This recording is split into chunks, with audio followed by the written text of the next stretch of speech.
Hello student, start करते हैं हम ये चैप्टर जो नेक्स्ट पार्ट है आपके वीडियो का। और इसमें आप पढ़ रहे थे फ्रांसीसी क्रांति के बारे में। और फ्रांसीसी क्रांति कब हुई? 1789 में। और अब इन्होंने नया संविधान तैयार करना था। नया संविधान और नेशनल जनरल असेंबली में पहले किन लोगों का दबदबा था? जो फर्स्ट और सेकंड स्टेट के व्यक्ति थे। अब दबदबा किसका हो गया? जो थर्ड स्टेट थी उसका। उन्होंने देश का कॉन्स्टिट्यूशन बनाना था। देश के कॉन्स्टिट्यूशन के अनुसार उन्हें किस तरह का संविधान बनाना था या किस तरह की राज सत्ता अपनानी थी। ऐसी सत्ता जिसमें सम्राट के पास लिमिटेड पावर हो।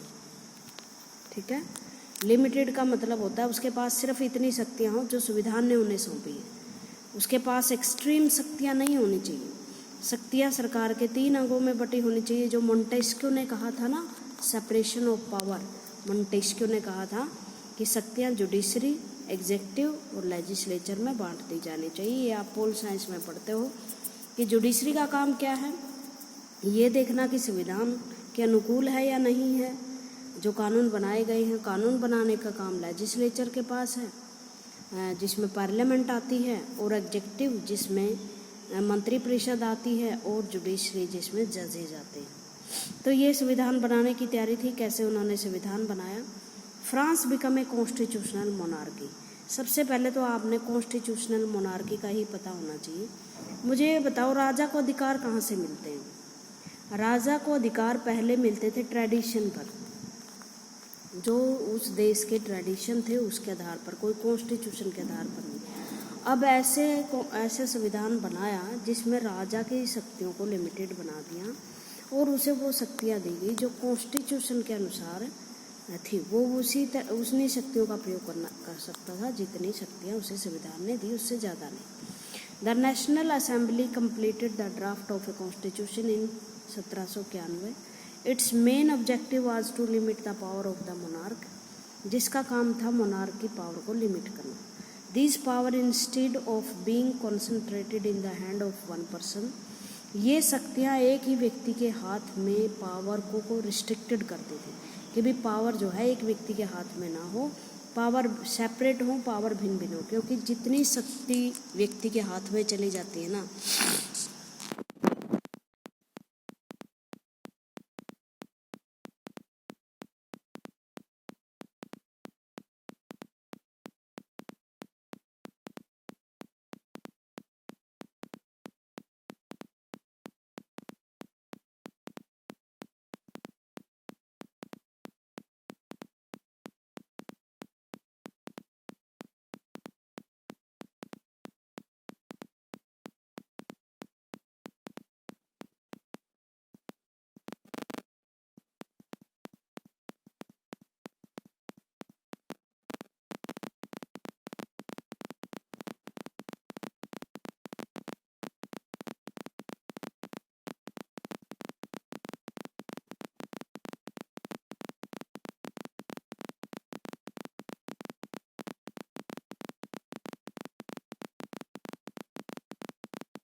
हफ्ते में 100 रुपये।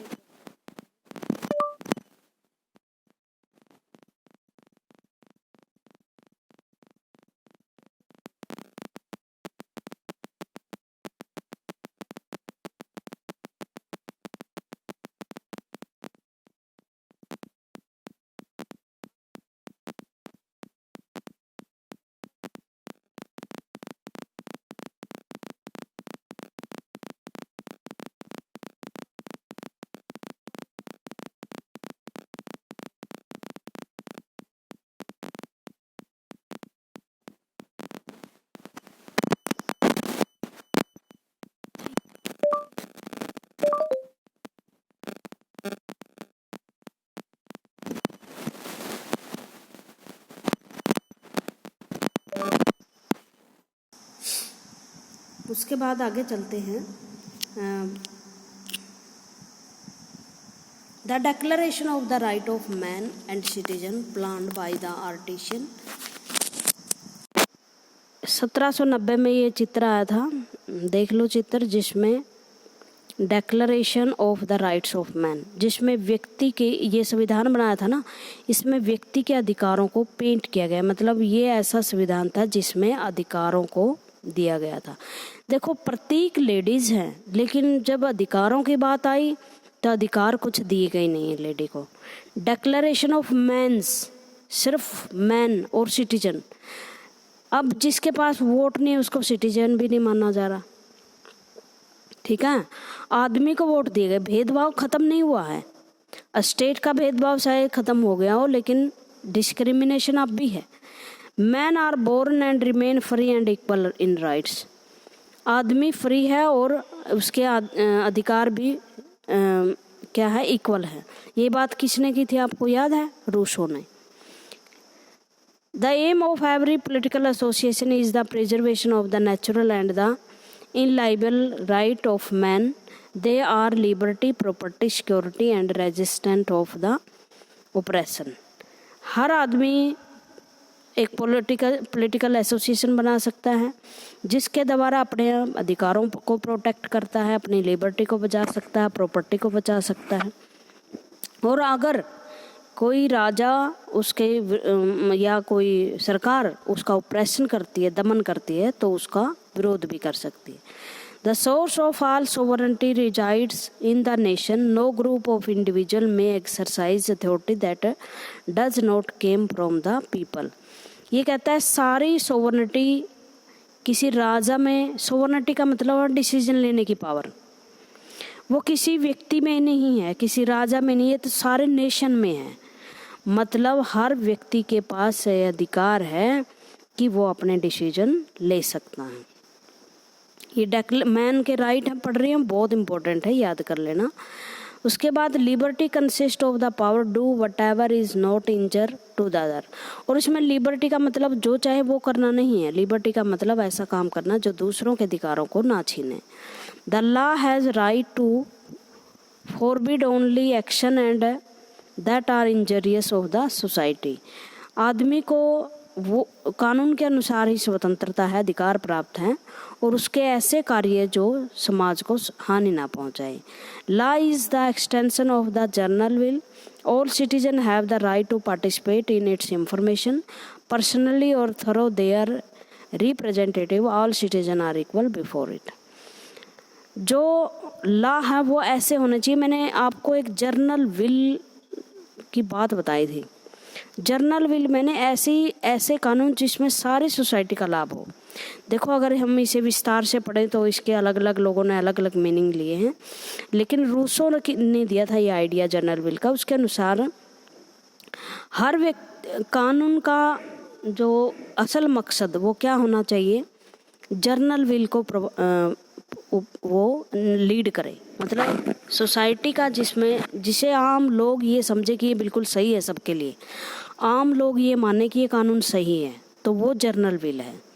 All citizen have the right to participate in its information personality और through their representative. All citizen are equal before it. कानून के समक्ष सभी समान होने चाहिए। No man be accused, arrest और detained except in case cases determined by the law. बिना कानून का उल्लंघन के किसी व्यक्ति को ना अक्यूज किया जाना चाहिए, मतलब उस पर दोषारोपण नहीं करना चाहिए, उसको गिरफ्तार नहीं करना चाहिए, ना ही उसे नज़रबंद किया जाना चाहिए। एवरी सिटीजन में स्पीक, राइट और प्रिंट फ्रीली। हर व्यक्ति कोई बोल लिख सकता है, कुछ भी छाप सकता है। He must take responsibility for all the abuse of such liberty in cases of determined by the law। और वो हर रिस्पॉन्सिबिलिटी ले कि जब वो ऐसा काम कर रहा हो, बोल लिख रहा हो, प्रिंट करवा रहा हो, वह कानून का उल्लंघन ना करें। For the maintenance of the public force and the expenses of the administration A common tax is indefensible, it must be assessed equally to all citizens in proportion of their means।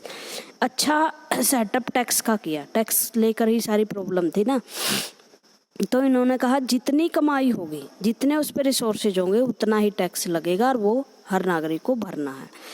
Since property is a sacred second and inviolable right, no one में be deprived of it. क्योंकि property एक पवित्र अधिकार है और इसका violation नहीं किया जाना चाहिए। किसी भी व्यक्ति को डिप्राइव्ड मतलब उसका अधिकार नहीं छीनना चाहिए। ये 17 तरह के 17 इनका क्रम अलग अलग है भाई, मेन इन्होंने पढ़ाए होंगे, ये अधिकार थे। The constitution began a declaration of right of man and citizen, right such as the right of life, freedom and speech, freedom opinion, equality before law. ये सारी चीज़ें अपने संविधान में भी दिए गए हैं भाई। उन्हें लाइफ का अधिकार दिया गया, बोलने का अधिकार दिया गया, अपने विचार रखने का अधिकार है। सब व्यक्ति इक्वल हैं किसके समक्ष, कानून के समक्ष। और हर व्यक्ति को टैक्स पे करना एक ज़रूरी उसका कर्तव्य है। They belong to have human being by birth, और वो अधिकार व्यक्ति को किसी विशेष जाति के आधार पर या धर्म के आधार पर नहीं, सिर्फ इसलिए कि वो मनुष्य के रूप में उसने जन्म लिया है। It was the duty of the state to protect each citizen natural right, और ये हर राज्य का कर्तव्य है कि व्यक्ति के इन अधिकारों की रक्षा करे। द रेवोल्यूशनरी जर्नलिस्ट थे Jean Paul Marat, commented in his newspaper L'Ami du People, मतलब the friend of the people, on the constitution draft by the National Assembly. The task of representing the people has been given to rich. A lot of the poor and oppressed will never be improved by peaceful means alone. Here we have absolute proof of how wealth influence the law। मतलब इसने संविधान की आलोचना की है कि सारे अधिकार रिच को दे दिए और इस तरह से शांतिपूर्वक कभी भी गरीबों और दमन ओप्रेस्ड, दो दमित हैं जिनको कुचला गया, उनके अधिकार कभी नहीं मिलेंगे। उनको दोबारा से खड़ा होना पड़ेगा और तब जाके ये कानून उनके अनुसार बनेंगे। ये कुछ सिंबल थे भाई उस क्रांति के। Reading political symbol, the majority of man and women in 18th century could not read and write. 18th century में आपको पता ही है जो लिटरेसी रेट था बहुत कम था, सारे पढ़े लिखे नहीं थे, तो उनको सिंबल के द्वारा लोगों को इसलिए तैयार किया गया कि ताकि ये लोग समझे, प्रतीकों से समझ लें। जैसे ये बेड़ी है, बेड़ी टूटती हुई जंजीर है। The broken chain, chain were use to fetter slaves. इसका मतलब ये है कि आप गुलाम में हो और ये बेड़ी टूटने का प्रतीक है कि आप सारी आज़ादी मिल जाएगी, आपको सारी फ्रीडम हासिल हो जाएगी आपको। ये bundle of rods and fasces, one rod can be easily. ये इसका मतलब जैसे ये तिलियां हैं, इसका एक बंडल बनाया गया है।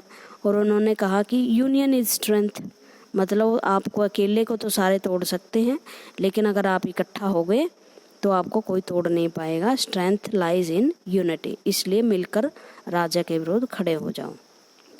आँखें, the eyes with in A triangle radiation light, आँखों के अंदर एक त्रिभुज है और त्रिभुज के अंदर एक आँख है जो चारों ओर लाइट फैला रही।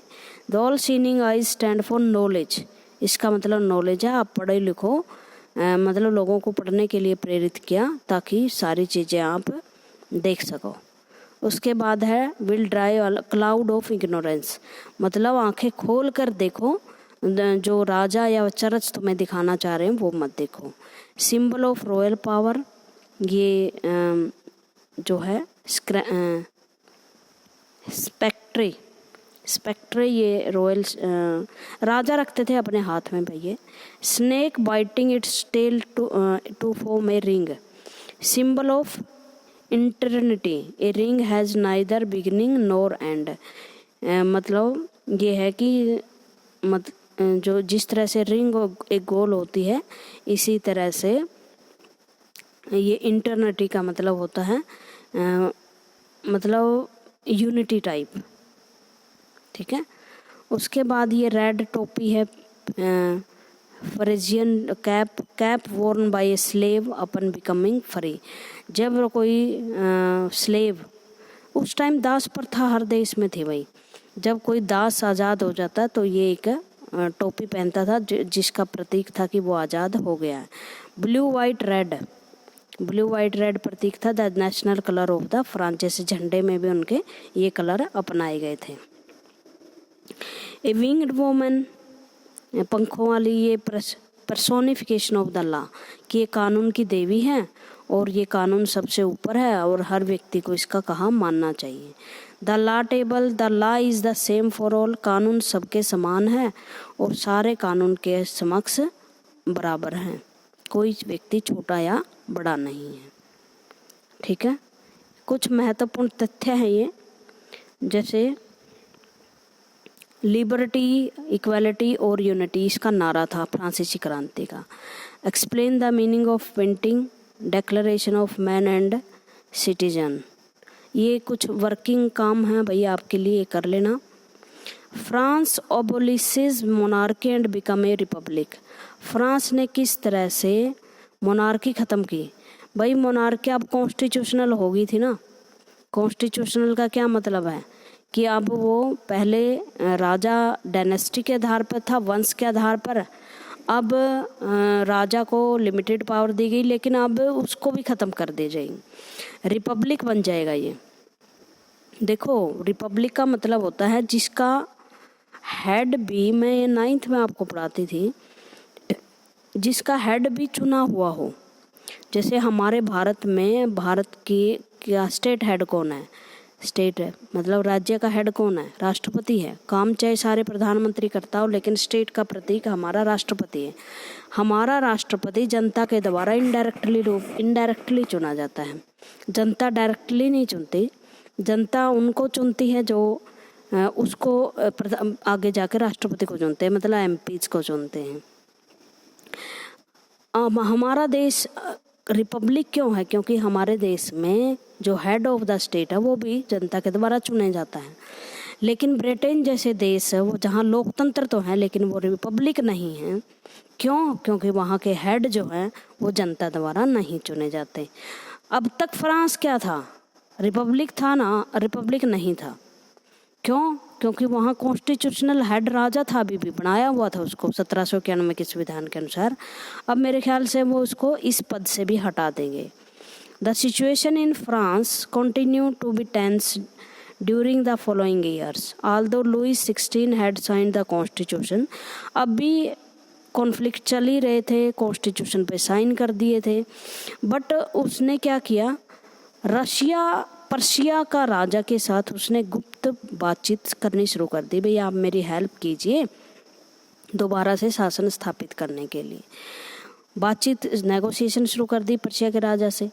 Ruler of other neighbouring country to were worried about by the development in France and made plan to send troops to put down the event that had been taking place there since the summer in 1789। अब दूसरे जो राजा थे, इस तरह के जो परिवर्तन होते हैं ना भाई, एक जगह नहीं सिमटते, उसका जो प्रभाव होता है वो हर जगह फैल जाता है। दूसरे राजाओं को भी ये डर था कि तुम्हारी जनता भी ऐसे ही करेगी फ्रांस की जनता को देखते हुए। अब उन्होंने क्या करना शुरू कर दिया, जो अपनी अपनी सेनाएं थी वो जो क्रांति हुई थी उसको दबाने के लिए भेज दिया। Before this could happen, the National Assembly voted in April 1792 declare war against the Persia and Austria. और जब नेशनल असेंबली ने देखा तो खुद ही उसने घोषणा कर दी 1792 में पर्शिया और ऑस्ट्रेलिया के विरुद्ध फ्रांस ने युद्ध घोषित कर दिया। 1000 ऑफ वॉलंटियर, बहुत सारे ऐसे लोग जो सैनिक नहीं थे लेकिन सैनिकों की तरह लड़ने के लिए उन्होंने आर्मी ज्वाइन कर ली। दे सा this is a war of people against people and aristocrat, जितनी भी अरिस्टोक्रेसी में निरंकुशतानाशाही है। और उन्होंने सोचा ये जो युद्ध है जो जापान और जो फ्रांस और पर्शिया ऑस्ट्रेलिया के बीच में है वो राजाओं के खिलाफ है और इसलिए हमें बढ़ चढ़ कर भाग लेना चाहिए। और उन्होंने कहा कि यूरोप में जितने भी राजा हैं निरंकुशतानाशाही ये युद्ध उसके लिए। Among the patriotic song they sang were the Marseillaise composed by the poet Robert de Lisle. और एक गीत गाया गया, भाई जो गीत संगीत है ये इनके भाग रहे हैं स्वतंत्रता आंदोलन के, जैसे भगत सिंह ने भी हम आज़ादी के टोलों का निकला इस तरह से, तो बहुत सारे लोग ऐसे गाना गाते थे। तो उन्होंने भी एक मर्सिलाइज नाम का एक गाना गाया जिसको रॉबर्ट डे लेस्ले ने कंपोज किया था, मतलब उसको धुन तैयार करी थी। It was sung for the first time by the volunteer from the Marseillaise as they marched into Paris and so got a name. The Marseillaise is now the national anthem of the France. और जब वो Paris की तरफ move कर रहे थे तब ये गाना गाया था, अब ये फ्रांस का राष्ट्रीय सॉन्ग है। The revolutionary war brought losses and economic difficulty to the people, लेकिन ये युद्ध बहुत लोगों के लिए कठिनाइयाँ लेकर आया। While the men were away fighting at the front, women were left to cope with the task of earning a living and looking after their families. जब आदमी युद्ध में जा रहे थे पीछे से औरतों ने खाना कमाने, जीविका कमाने और अपनी फैमिली को देखभाल करने में लगाया। Large section of the population were, एक पॉपुलेशन का बड़ा भाग जो है रेवोल्यूशन में शामिल हो गया। उसके बाद है be carried as the constitution of 1791 gave the political right only to the richer section of the society. और 71 में जो कॉन्स्टिट्यूशन था वो आपको पता है सिर्फ रिच को देता था, जो टैक्स पे करते थे उनको अधिकार देता था। Political club become a important rallying point for the people who wish to discuss government policy and plan their own form of action. The most successful of these clubs were of the Jacobin clubs. अब ऐसे club बन गए जो आम लोगों के अधिकारों के लिए भी लड़ रहे थे, और ये जो क्लब थे जो क्रांति के केंद्र थे इन्हें जैकोबिन क्लब कहा गया। Which got its name from the former convent of the Saint Jacob in the Paris. जो फॉर्मर कॉन्वेंट का मतलब होता है चर्च के किसी संत के नाम था Jacob. Women who had been active throughout this period form their own club. Women's ने भी अपने क्लब बनाए क्योंकि उन्हें तो सबसे राजा के तहत भी अधिकार नहीं थे। जब दूसरी तरह की गवर्नमेंट आई रिपब्लिक तब भी कोई अधिकार नहीं थे। Section 4 of the chapter will tell you more about their activities and demands. The member of Jacobin club belonged mainly to the less prosperous section of the society. जो जैकोबिन क्लब थे आपने ध्यान रखना है ये क्रांतिकारी क्लब थे, सरकार के विरुद्ध थे, और ये सबसे लेस जिसके पास कम से कम संसाधन थे सोसाइटी उन लोगों से रिलेटेड था। और वो कौन थे? Small shopkeeper, artisan, shoe maker, pastry cooks, watch makers, printers, as well as the servant, daily wage worker. Their leader was Maximilian Robespierre. A large group among, उनका जो लीडर था वो मैक्सिमिलियन रोबिस्फियर था, इसका नाम बड़ा है।